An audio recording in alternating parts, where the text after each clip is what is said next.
দাজ্জালের আগমন ঘটবে বলা হচ্ছে। এখন আমার কাছে কেন জানি মনে হচ্ছে যে ট্রাম্পই কি দাজ্জাল নাকি। ট্রাম্পের সুর কিন্তু তখন আলাদা, উইটকফ এক ধরনের কথা বলতেছে, এক সময় নরম কথা বলে, এক সময় হঠাৎ করে গরম হয়ে যায়। ট্রাম্প তো চতুর্থ বৈঠকের আগে বলেই দিল যে 2-1 দিনের মধ্যে বিশ্ববাসীকে আমি সুখবর দিতেছি। বিশ্বের একাধিক পরমাণু অস্ত্র সমৃদ্ধ দেশ ইরানকে পরমাণু অস্ত্র দিতে রাজি আছে। সুপ্রিয় দর্শক, খবর সংযোগ শোর নিয়মিত আয়োজন বিশ্ব সংযোগে আপনাদের স্বাগতম। আপনাদের সঙ্গে রয়েছে আমি কাজল হায়দার, আর আমার সঙ্গে যথারীতি রয়েছেন আমি ফহমুদ এলওর হোসেন।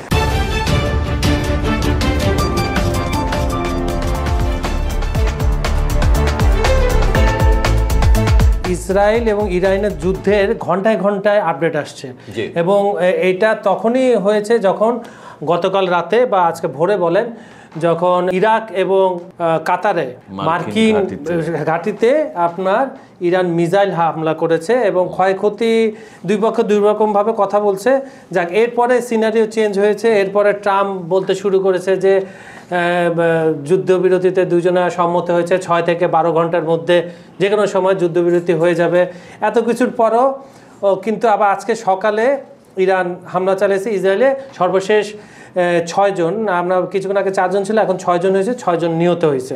দুইজনের অবস্থা খুব খারাপ ছিল। হ্যাঁ, এখন সর্বশেষ এটা নিয়ে আপনার কি মনে হচ্ছে, আসলে কোন দিকে যাচ্ছে? আসলে হয়েছে কি, মানে কি বলবো, এই ট্রাম্পকে তো আমরা পাগলা রাজা বলছি, মতলবের পাগল বলছি। ইদানিং একটা জিনিস আমি খেয়াল করলাম, এটা সোশ্যাল মিডিয়াতেও আসছে, আপনিও দেখেন, সেটা হলো যে ওই যে দাজ্জালের আগমন ঘটবে বলা হচ্ছে। এখন আমার কাছে কেন জানি মনে হচ্ছে যে ট্রাম্পই কি দাজ্জাল নাকি। আগে নেতা নেহরে মনে হতো, এখন মনে হচ্ছে কেন এটা বলতেছে, আমি এটা একটু ব্যাখ্যা দিই। সেটা হচ্ছে যে আপনি খেয়াল করেন, ট্রাম্প কি বলল, ভারত পাকিস্তান যুদ্ধ যখন শুরু হইলো তখন ট্রাম্প বলল যে এরা যেন দায়িত্বশীল আচরণ করে এবং মানে তারা নিজেদের সমস্যা নিজেরাই মিটায়। তারপরে হঠাৎ করে কি হইলো না হইলো বুঝলাম না, ট্রাম্প করলো যে যুদ্ধবিরতি বা এটা হবে না, আর মানে যুদ্ধ শান্তির বার্তাবাহক এসে গেল। আচ্ছা দেখ, এই একটা ঘটনা গেল যা তারা যুদ্ধ থেমে গেল, 4 দিনের যুদ্ধ থেমে গেল।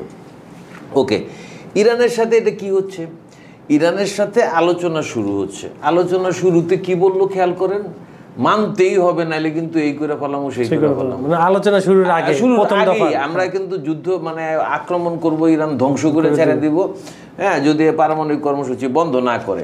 পরবর্তীতে দেখা গেল কি যে না, আলোচনা চলতেছে, করতে করতে 5টা দফা আলোচনা হয়ে গেল। তখন কিন্তু আবার সুর আলাদা, ট্রাম্পের সুর কিন্তু তখন আলাদা, উইটকফ এক ধরনের কথা বলতেছে, এক সময় নরম কথা বলে, এক সময় হঠাৎ করে গরম হয়ে যায়। ট্রাম্প তো চতুর্থ বৈঠকের আগে বলেই দিল যে 2-1 দিনের মধ্যে বিশ্ববাসীকে আমি সুখবর দিতেছি, মানে এই টাইপের। আচ্ছা দেখেন, তারপরে কি হইলো, তারপরে ইসরায়েল অ্যাটাক করে ফেললো এবং স্পষ্টই বোঝা গেল যে আমেরিকারে জানা এই করছে। আপনি চিন্তা করেন, অ্যাটাক করার আগের দিন সম্ভবত বা 2 দিন আগের থেকে সমস্ত মানে ইয়ের থেকে আপনার ইরাক এবং কুয়েত থেকে অপ্রয়োজনীয় সৈন্য এবং অপ্রয়োজনীয় যারা মানে খুব প্রয়োজনীয় না তাদেরকে সরে যেতে বলা হইলো।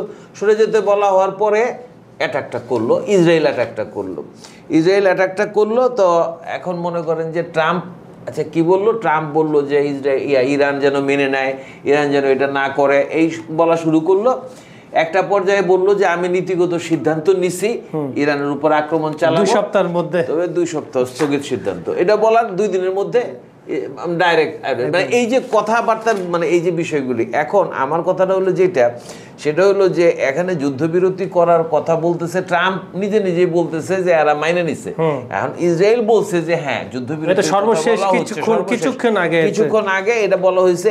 ইরান কিন্তু শুরুতে এরকম বলে যে আমরা কোনো মেসেজই পাই নাই। আচ্ছা, শেষে আইসা বলতেছে, ইরানের দাবি করতেছে যে যুদ্ধবিরতির জন্য মিনতি করছেন ট্রাম্প। এখন বিষয়টা আসলে কোন দিকে যে যাচ্ছে, মানে এবং ট্রাম্প, মজার বিষয় হলো ট্রাম্প ইরানকে ধন্যবাদ জানিয়েছে।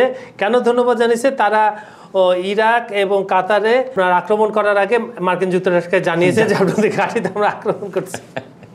এখন বিষয়গুলি হচ্ছে কিরকম, মানে এই যে এত যুদ্ধ একটা সিরিয়াস জিনিস, কিন্তু আমি শুরু থেকে আমাদের আলোচনায় দর্শক খেয়াল করবেন, আমরা প্রায়ই বলতেছিলাম যে টোটাল জিনিসটা একটা মেকিং গেম, স্ক্রিপ্টেড কিনা, যে স্ক্রিপ্টেড। এবং ট্রাম্প এখানে অনেকটা যেমন কি অনেকটা যেমন ঈশ্বরের মতো আচরণ করা, মানে কখন যে কি হবে এটা মানবের পক্ষে, মানুষের পক্ষে অনুমান করাও কঠিন।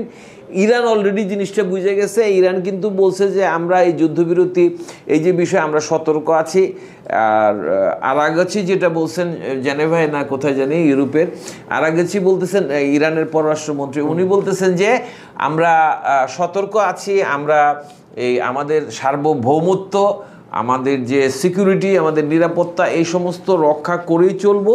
সবসময় আলোচনা হতেই পারে, তো পরমাণু কর্মসূচি নিয়ে আলোচনা হতেই পারে, এবং তাদের পরমাণু কর্মসূচি আসলে এই বিষয়গুলি যেটা হয়েছে সেটা হলো যে ইসরায়েল এবং আমেরিকা তো চায় যেন ইরান পরমাণু বোমা না বানায়, কিন্তু এবারের যুদ্ধে যেটা দেখা গেল, রাশিয়া গতকাল স্পষ্ট বলে দিছে, যেটা হলো যে তাদের দিমিত্রি মেদভেদেভ, সাবেক প্রেসিডেন্ট এবং বর্তমান প্রেসিডেন্টের একেবারে ঘনিষ্ঠ এইডে বলা হয়, মানে তার ঘনিষ্ঠ সহযোগী, তারা একসাথেই চলেন।